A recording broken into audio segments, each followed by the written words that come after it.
Ya, bismillahirrahmanirrahim. Assalamualaikum warahmatullahi wabarakatuh. Alhamdulillahirrahmanirrahim. Kita ketemu lagi, berjumpa lagi untuk melanjutkan materi berikutnya, yaitu fil fasli asalis syaraitu sihhatil qiyas. Syarat-syarat sahnya kias. Tapi sebelum kita masuk ke bab yang ketiga, kita mau ngebahas lagi contoh yang ada di buku ini, yang diberikan di bukunya Al-Ashqar ini, Syekh Al-Ashqar. Di halaman 242 juga, yang paling atas ya, sebelum al-faslu asalis, fabidalalatil qiyas, maka dengan penunjukan atau dengan dalalahnya qiyas, hakamal ulama'u bitaharatil himar wal fa'rah qiyasan alal hirrah. Maka para ulama menghukumi sucinya keledai dan tikus qiyasan alal hirrah, dikiaskan dengan kucing. Nah, allati warada ta'lilu taharatiha bitaf, yang mana udah disebutkan illah sucinya si hirrah. Hirrah ini kitun ya, kucing. Illah sucinya si kucing ini bitaf, karena kucing ini adalah hewan yang berkeliaran atau tawaf ini berkeliling di sekitar kita. Fi hadisin, di dalam hadis disebutkan ini ya yang dimaksud dengan waroda gitu, yang udah disebutkan. Innaha laisat binajisin, innaha minat tawafin alaikum, bahwasannya si kucing ini adalah bukan hewan bernajis atau tidak termasuk hewan yang hukumnya itu najis gitu kalau disentuh. Innaha minat tawafin alaikum, bahwasannya kucing ini adalah hewan yang berkeliaran atau berkeliling di antara kalian. Faja'ala tawafu illatan lit-taharah, maka dijadikanlah tawaf ini, berkeliling atau berkeliaran di sekitar kita ini, sebagai illah untuk dijadikan lit-taharah, untuk dijadikan sucinya si hewan tersebut. Ailam mayakunu minal haraj, nah maka nantinya akan malah akan menjadi kesukaran atau haraj, kesulitan. Lau hakama syara'u, andai kata syariat itu menghukumi si kucing ini adalah bi'anha najisah, bahwasannya si kucing ini itu najis gitu, itu akan menjadi sesuatu hal yang sangat sukar untuk dihindari. Kenapa? Likas roti malah bisa tuhalinas, karena banyaknya malah bisa ini apa ya, kena gitu, kan kata malabis gitu artinya memakai, mengenakan gitu ya, menggunakan. Maka banyaknya atau jadi banyaknya kita terkena sama hewan ini gitu, bersentuhan lah istilahnya, bersentuhan bagi manusia, bagi kita. Nah, jadi ini nantinya bakal jadi haraj, bakal jadi kesukaran atau kesulitan untuk menghindarinya. Ada kucing lewat, ya masa dikata najis. Nah, itu yang dimaksud dengan nantinya kalau si kucing ini dikatakan najis, ya bakal haraj, bakal menimbulkan kesulitan atau kesukaran. Itu ya. Wahadzila illatu wahiyya at-tawaf. Nah, illah yang tadi itu, yang tawaf, berkeliling atau berkeliaran, ai kasratul malabisa linnas, yaitu banyaknya terkena kepada manusia gitu ya, fi aniyatihim, di dalam peralatannya kita atau para manusia, peralatannya mereka, wasiyabihim, dan baju mereka. Jadi kalau kalian tahu lah, misalnya kucing tuh tiba-tiba lewat gitu kan, mungkin nginjek sendal kita, mungkin tiba-tiba lewat kena gamis kita, baju kita, atau mungkin ya pokoknya itulah, kalau kucing kan kayak gitu ya. Nah, mawjudun fil farah wal himar, hal ini juga ditemukan atau dapat ditemui di tikus dan himar dan keledai. Fayakunani tahiraini, maka dua hewan ini, yang tikus sama keledai ini, dihukumi suci qiyasan alal hirrah, dikiaskan dengan si kucing tadi. Kalau yang mungkin orang di Jakarta ya, di Jakarta itu tikusnya gede-gede dan mereka tuh gak punya malu gitu, lewat aja gak permisi. Beda mungkin dengan yang di pedesaan, mungkin ada tikus 1-2 gitu, tapi kalau di Jakarta itu tikusnya Masya Allah banyak, pada lewat gitu kan dari got, dan gak malu gitu menampakkan dirinya. Kadang-kadang ya bertabrakan, mungkin keinjek kaki, atau mungkin dia lewat kena baju kita. Nah, maka si tikus ini dan tadi ya himar ini dihukumi suci, dia dikiaskan dengan kucing. Oke, itu adalah contoh kias yang ada di buku ini. Toyib sanuwasil dirasatana wa nantakil ilal fasli ats-tsalis. Kita pindah ke bab yang ketiga, yaitu syaraitu sihhatil qiyas. Syarat-syarat sahnya kias, atau kias ini dikatakan sah dengan memenuhi beberapa syarat.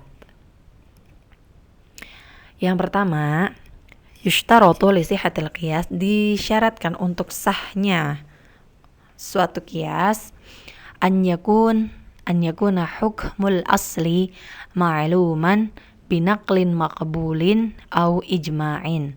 Nah, yang pertama ini si hukum asalnya harus diketahui, ma'luman binaqlin, pengambilannya, penukilannya dengan nakal yang makbul, dengan pengambilan atau penukilan yang makbul, bisa diterima, au ijma'in, atau menggunakan ijma'. Yang dimaksud dengan nakal makbul ini adalah Al-Quran dan As-Sunnah. Kal hadisaini as-sabiqaini fir riba wal hirrah, seperti dua hadis yang sebelumnya, yaitu yang tadi ya tentang riba, pekan lalu sudah dijelaskan, sama hadis yang tadi yaitu tentang al-hirrah. Maka si hukum asal ini harus diketahui gitu, nakalnya. Nakalnya itu dari mana? Apakah dari Al-Quran, Sunnah, atau ijma'? Nah, kemudian syarat yang keduanya antu'rafu illatul hukmil asli. Jadi illat hukum asalnya ya, illat hukum asalnya ini harus diketahui bitorikin mu'tabarah, dengan cara atau dengan metode yang dianggap. Mu'tabarah ini ya dianggap dalam arti ya terdapat gitu di dalam sifatnya ya, sifat dari hukum asalnya ini harus diketahui dengan metode yang mu'tabarah, yang ada gitu, yang dianggap sama syariat. Wazalika, nah maksudnya itu di sini bi antakuna al-illatu, jadi sifatnya ini, si illahnya ini mansuson 'alaiha fil Qur'an, sudah ada atau sudah ada nasnya di dalam Al-Qur'an, au fis sunnah, atau di dalam sunnah, kama fi hadisil hirra as-sabiq zakarahu, seperti ya tadi ya hadis yang al-hirra itu. Jadi si illat hukumnya ini, sifat hukum asalnya itu harus diketahui dengan cara yang dianggap, maksudnya cara yang dianggap itu dianggap oleh syariat. Nah tadi, jadi si sifatnya ini sudah ada nasnya, mansuson, sudah tertulis gitu ya, sudah ternaskan di dalam Al-Quran atau di dalam sunnah. Au bil ijma', atau dengan ijma', ala anha hiyal illah, atau bahwasannya sifatnya tersebut itu ada anha hiyal illah, hal tersebut itu adalah ilahnya gitu. Kama fi isbatil wilayati ala tazwijit tifli as-saghir. Nah, seperti contohnya itu penetapan atau menetapkan kekuasaan untuk menikahkan atiful as-saghir, anak yang masih kecil atau anak yang masih usianya di bawah umur. Fa innal illata fihi as-sughar, maka illahnya di sini itu adalah sifatnya itu karena dia masih sighar atau sughar, masih kecil, bil ijma', dan ini sudah disepakati oleh para ulama. Begitu ya. Nah, yang kedua itu, oke, sebelum lanjut yang ke nomor poin yang ketiga, kalau kita lihat tadi ya di sini syarat li sihhatil qiyas itu, yang pertama dia membahas tentang hukumul asal. Kalian masih ingat ada berapa arkanul illah? Ada 4. Nah, yang pertama ada al-aslu, kemudian ada al-far'u, ada hukmul asli, sama ada al-illah. Nah, yang pertama itu dia membahas tentang hukum asal. Jadi sebenarnya setiap arkanul illah, baik itu al-asal, far'u, hukmul asal, dan al-illah, mereka atau yang 4 ini punya syarat-syarat tertentu ya. Hanya di sini mungkin diambil sebagian aja. Tadi yang pertama itu berkaitan dengan hukum asal. Jadi hukum asalnya ini harus diketahui pengambilannya, penukilannya dengan penukilan yang makbul, yang bisa diterima, atau dengan ijma'. Nah, kalau yang kedua itu dia tentang illahnya. Nah, illat hukum asalnya harus diketahui dengan metode atau cara yang dianggap oleh syariat. Kemudian yang ketiga, antakuna al-illatu munasabatan lil hukmi. Jadi si illahnya ini harus ada kaitannya, munasabah. Harus ada kaitannya dengan ini bukan lil hukmi tapi lil hikam. Harus ada kaitannya dengan hikmah hukumnya, ya.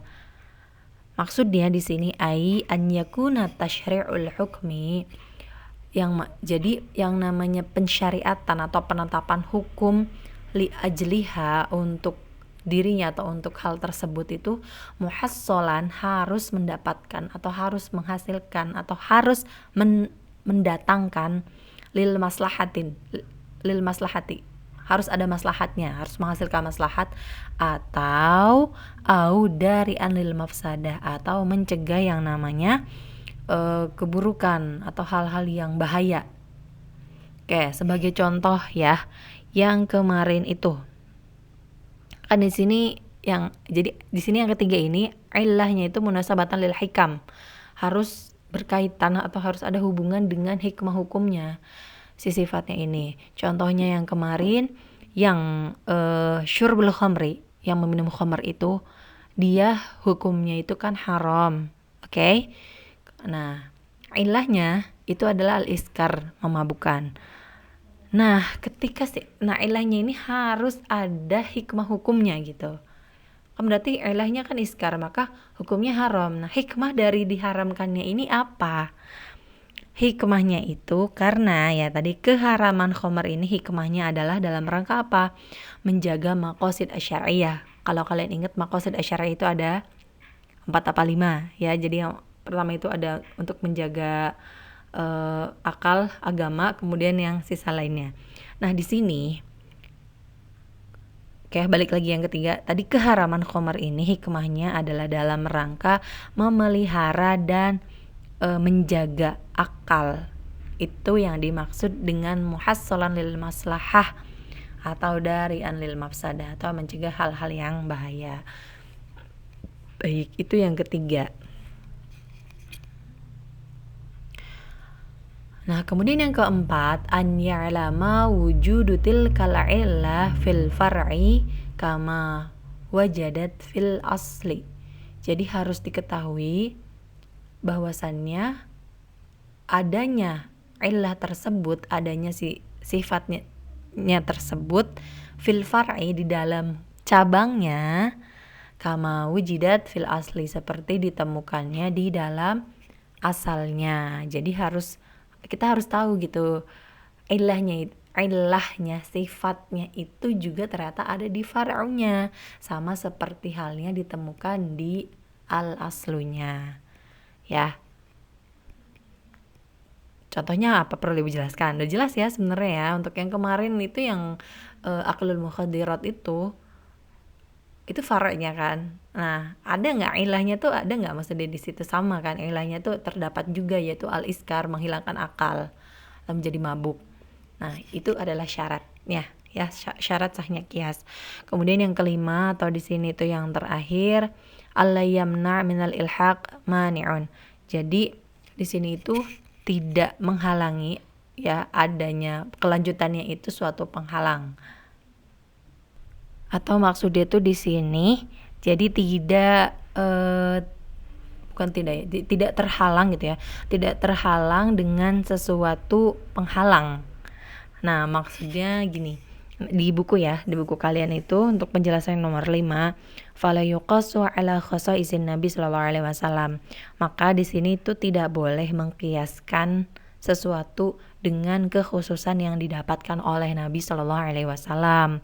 Contohnya kazawaji aksar min arba', seperti menikahnya Rasulullah lebih dari 4 orang istri atau 4 orang wanita.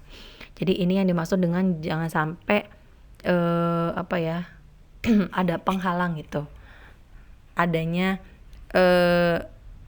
alayamna gitu. Tidak dihalangi dengan sesuatu penghalang gitu. Itulah intinya ya, paham ya insyaallah ya. Seperti ya tadi contohnya itu, jadi nggak boleh mengkiaskan dengan kekhususan yang didapat oleh Nabi, karena Nabi itu kan punya istri lebih dari 4, Maka kita selaku manusia, tentunya dalam hal ini adalah laki-laki ya, jadi nggak bisa mengkiaskan Rasul aja nih punya istri lebih dari 4, itu tidak, karena di Al-Quran sudah dijelaskan bahwasannya paling banyak itu kalian ya, para laki-laki itu boleh mempunyai 4 istri, tapi dengan beberapa persyaratan yang harus dipenuhi. Fa inna kauna zalika min khasaisihi. Nah, karena hal tersebut itu merupakan bentuk kekhususan Nabi Shallallahu Alaihi Wasallam, yamna'u min qiyasin ghairihi alaihi. Nah, di sini dilarang untuk pengkiasan atau menjadi penghalang untuk mengkiaskan bagi selainnya, gitu ya. Kemudian sebenarnya ada banyak ya jenis syarat-syarat sahnya, hanya disebutkan 5, nggak apa-apa, jauh lebih baik daripada menyebutkan banyak. Nah, di paragraf paling terakhir halaman 243, wa ahammu hadhihi syurut asy-syaritu as-saniyah.